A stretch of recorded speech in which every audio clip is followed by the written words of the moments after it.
Swastiastu. Pemirsa umat sedharma dimanapun Anda berada, senang sekali kita berjumpa kembali dalam channel YouTube Kementerian Agama Kota Denpasar bersama rekan-rekan di seksi urusan kantor Kementerian Agama Kota Denpasar. Pada kesempatan kali ini kita akan berbincang tentang pelaksanaan nguncal balung di era kekinian. Sepertinya seru ya pembahasan kita pada siang hari ini. Tapi sebelum kita mulai, kita akan memperkenalkan diri dulu. Tiang Dayu Praba, mungkin di sebelah kiri saya. Saya Nyoman Arya. Ya, aku Sutriani. Ya, Nyoman Ciri. Sebelah kanan saya. Ya, Istri Agung. Baik. Itu bagian dari seksi urusan agama Hindu kantor Kementerian Agama Kota Denpasar. Baik Pak Man, kita mulai saja perbincangan kita pada sore kali ini ya, pada sore kali ini terkait dengan apa yang diperbincangkan oleh masyarakat bahwa ada nguncal balung yang dikaitkan dengan Budak Kliwon Pang. Sebenarnya bagaimana sih pemaknaannya itu Pak? Ya baik, terima kasih umat sedharma yang kami banggakan dan teman-teman ya semuanya. Jadi kita berbicara nguncal balung yang terkait dengan Budak Kliwon Pegat Uwakan. Itu merupakan rangkaian yang sangat panjang. 1 minggu sebelum galungan dan 35 hari daripada setelah galungan. Jadi rentang waktu yang cukup panjang. Sehingga kita membahas pada kesempatan yang baik ini adalah nguncal balung di era kekinian. Karena kita lihat di masyarakat banyak sekali tergeser. Apa yang menjadi pakem-pakem tentang nguncal balung, karena nguncal balung itu disebut dengan dina kekeran. Apa Pak? Jadi dina kekeran. Oh, dina kekeran. Dina kekeran itu berarti ya tidak diperkenankan melaksanakan upacara yang sifatnya berencana. Ya, yang bahasa masyarakat itu ada disebut dengan ngewangun. Nah, definisi dengan nguncal balung, ya nguncal itu berarti lepas. Balung itu adalah konstruksi, kerangka. Pada saat kita melaksanakan upacara tapi konstruksinya lepas, ya itu dapat dibayangkan pemaknaan upacara itu akan tidak bisa berjalan dengan baik. Ini disebut dengan nguncal balung. Yang kedua, Budak Kliwon Pegat Uwakan. Pegat itu juga ya lepas, ya ngelebar. Ya, wakan itu berarti wakil. Wakil itu anyengkung pujo mantra. Artinya sebelum selesainya Budak Kliwon Pegat Uwakan, artinya puja mantra ini tidak boleh dilaksanakan dalam konteks upacara yang sifatnya berencana. Nah, ini yang menjadikan dua definisi di masyarakat, ya, sehingga perkecualian ini jelas ada. Makanya dalam pelaksanaan nguncal balung yang dimulai kita di Bali selesai daripada Eka Dasa Ludra, lah tahun 78, maka disinilah mulai diterapkan masalah nguncal balung di Bali. Nah sekarang ini pergeseran daripada perjalanan sejarah banyak bergeser, ya ada melaksanakan upacara ngewangun, ya udah itu hal-hal yang memang tidak dibenarkan dalam kekeran ini. Nah inilah yang perlu kita mantapkan di era kekinian. Ya. Artinya ya kekakuan yang ada suatu prinsip pandangan itu supaya bisa diluruskan ke dalam suatu sumber sastra tentang pelaksanaan daripada nguncal balung terkait dengan Budak Kliwon Pang atau Pegat Uwakan. Nah, mungkin itu udah. Mungkin ada teman-teman lainnya yang mungkin akan memberi pertanyaan. Yang gede Pak Man. Iya.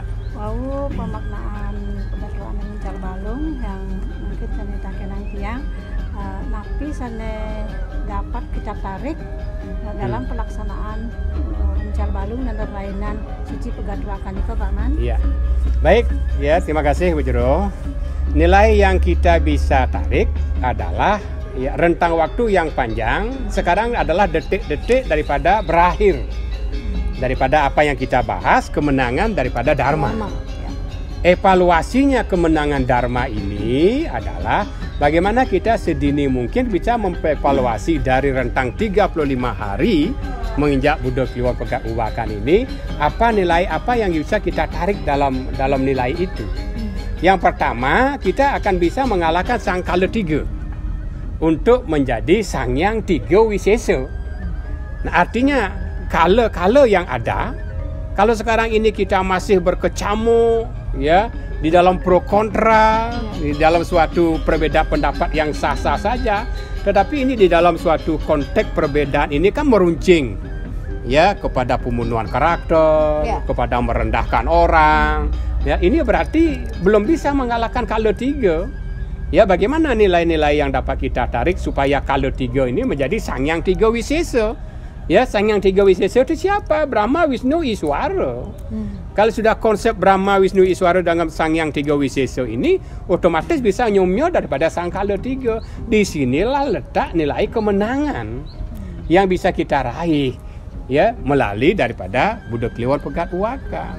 Makanya brata yang panjang kita sudah jelaskan itu dari ya Sugian, dari Galungan, Pemariran Guru, ya. Semuanya itu rentang waktu yang panjang yang perlu kita melaksanakan daripada Anyekong Puja Mantra.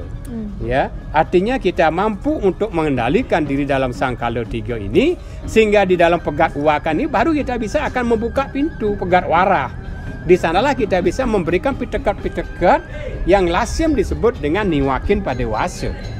Ya, sebelum itu kita tidak boleh, kecuali hal-hal yang bersifat rutinitas. Berarti sebelum muncal balung itu kita tidak bisa di bakang upacara yang sifatnya berencana. Misalnya ngaben. Ya, walaupun itu terpaksa harus ngaben, mungkin prosesinya itu lewat ngangseng. Sehingga nanti mengukurnya bisa dengan bersama-sama, kayak gitu. Ya, ngaben mungkin melalui daripada swasta geni, sehingga upacaranya lebih singkat. Tapi sifatnya ngewangun, semua rangkaian upacara kalau ngewangun itu panjang. Contoh kayak ngetok linggih. Kan tidak hanya pada hari H saja. Ya, ini panjang dia ngingsa, kan gitu. Nah, prosesi inilah disebut dengan lepasnya struktur yang disebut dengan balung. Bayangkan manusia kalau tulangnya lepas, ya bagaimana fungsinya manusia? Makanya nguncal balung ini ilo-ilo dahat. Makanya di dalam Suwaji Mandala, ya, halaman daripada 2B, di sana ada dikatakan yen hana posira amuja tawur rikalangi uncal balung sedurung puput Pudaliwon budak wakan, maka ngotu punika ke bawah cendala ikang rat. Ya, jadi ngotuang daripada pemimpin-pemimpin kita ini menjadi cacat. Kalau dalam kondisi itu, ini bunyi daripada lontar daripada ini Suwaji Mandala, ya, halaman 2B. Nah, ini mengatakan ya, maka upacara-upacara yang sifatnya ngewangun, ya, itu dilarang atau tidak dibenarkan kecuali yang bersifat rutinitas, ya, otonan, odalan, ini tidak bisa digeser, ya. Kalau karena uncal balung ini otonannya ditunda, tidak boleh gitu, karena ada perkecualian yang sifat rutinitas dan yang bersifat ngewangun. Ini garis besarnya mungkin, ya. Silakan yang lain. Nggih, Pak Man, tadi kan sudah dijelaskan nggih tentang rentan waktu yang cukup lama nggih.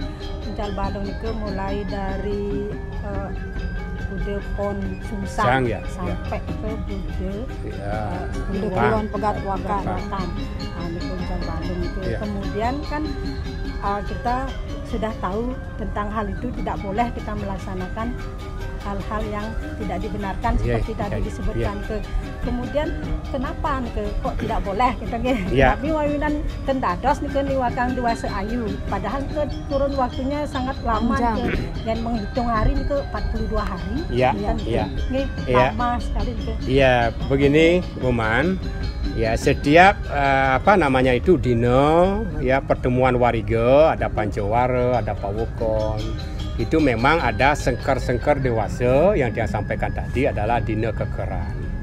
Ya, sama dengan di wariga, ya, itu di sejroning wariga tidak boleh niwakan mainakadi indik pada wasa nganten, karena itu randa 3. Kalau itu dipaksakan dilaksanakan, randa itu kan janda, kan duda, 3 itu kan 3 kali. Sehingga kalau ini dipaksakan dino itu dipakai perkawinan 3 kali duda gitu. Ya, ini ya. Ini ini termasuk randa 3. Nah, inilah dipercaya.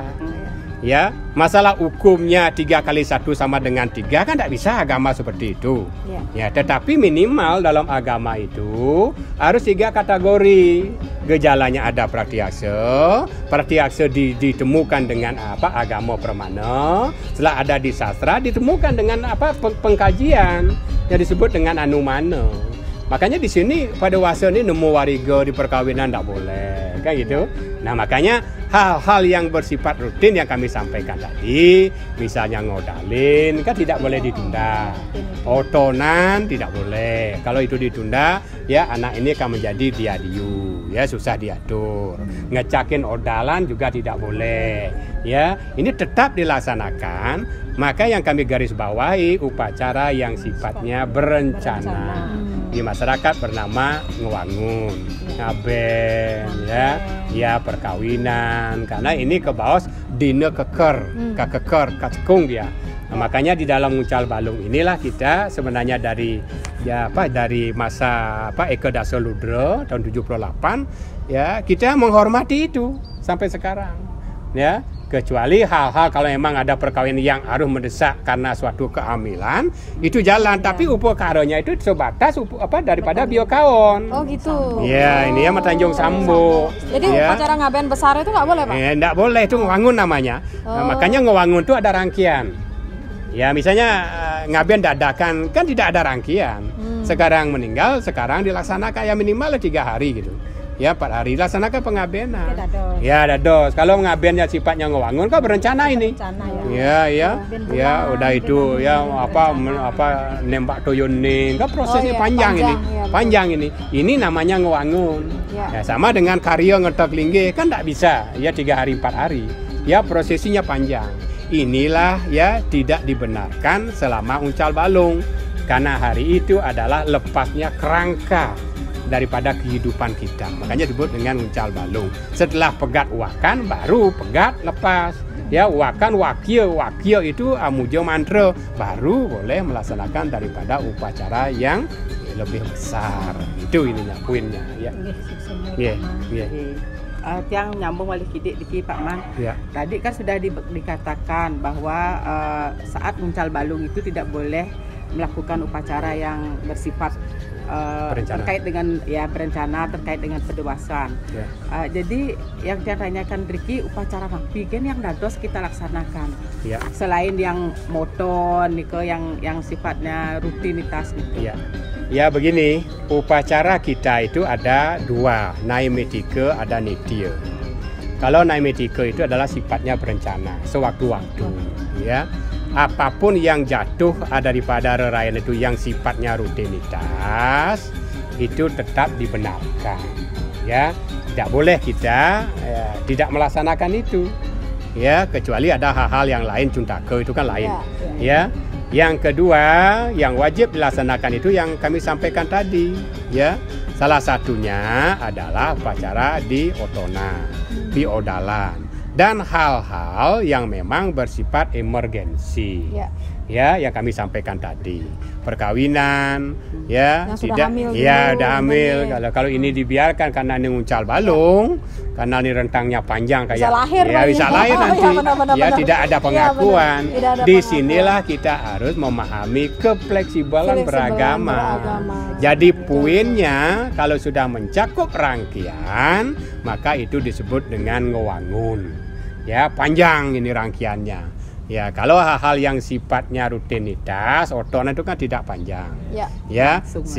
Sehingga hal inilah di dalam Nguncal Balung dengan jangka waktu yang begitu panjang, kita tetap melaksanakan itu. Makanya kami sampaikan tadi, upacara yang besar kayak taur kan kami sampaikan tadi. Itu, Pak, makanya yen ana posiro amujo taur, ya rikalaning ini taur itu ada berencana, tapi kalau taur yang sifatnya rutinitas kayak taur kesango, taur nyepi, nah ini kan sudah berjalan dia.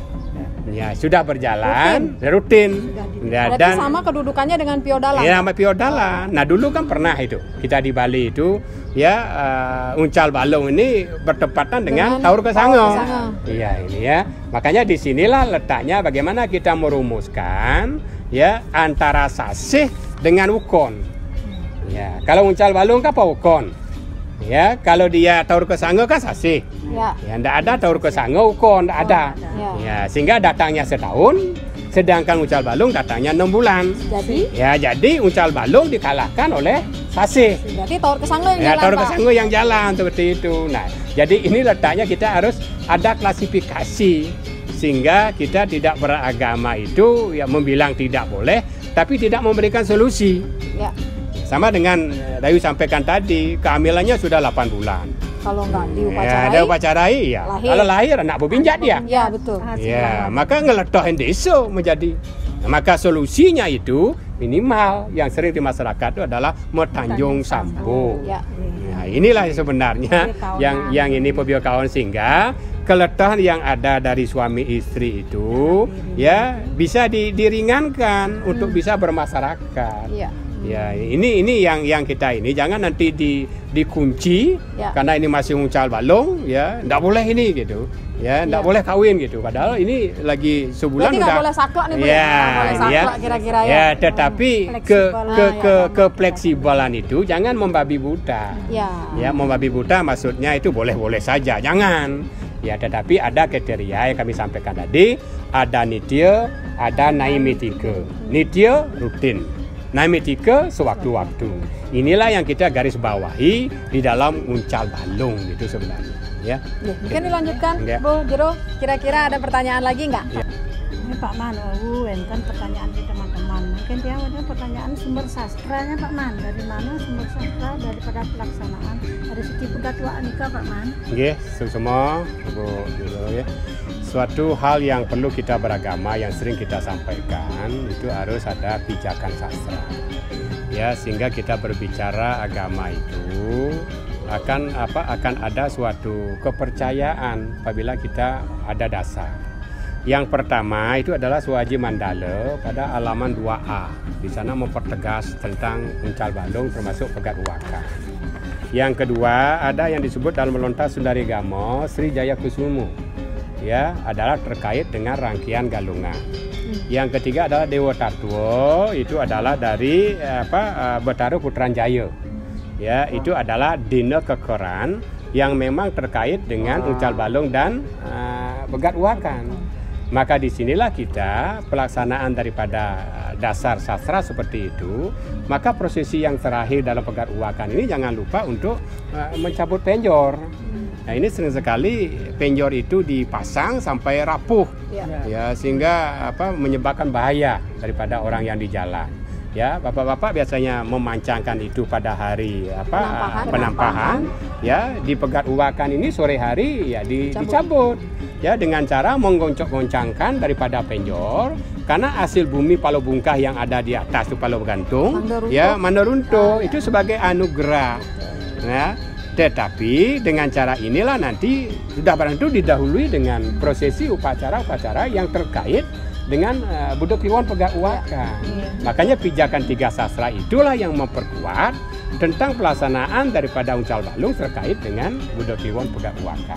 Kita berjeruk. Tadi kan Pak Man bilang tentang prosesinya itu nih, mencabut penjor, kemudian pertama nih prosesinya itu yang mana lebih dulu nih, mencabut penjornya baru pekare atau pekare nyabut penjor. Sepertinya Bu Man bingung nih Pak. Iya, Sepertinya iya. Bu Man bingung. Iya. Cabut malu penjornya apa mau banten durinan. Nah, ini Terus pekarenya napi Iya. mantan nih ya, memang begini dalam Lontar Sundari Gamo itu ada di garis bawahi sebagai akhir pelaksanaan daripada rerainan galungan yang begitu panjang tadi kami sampaikan, ya sehingga berakhirnya Budo Kliwon pegat uwakan ini sebagai penutup.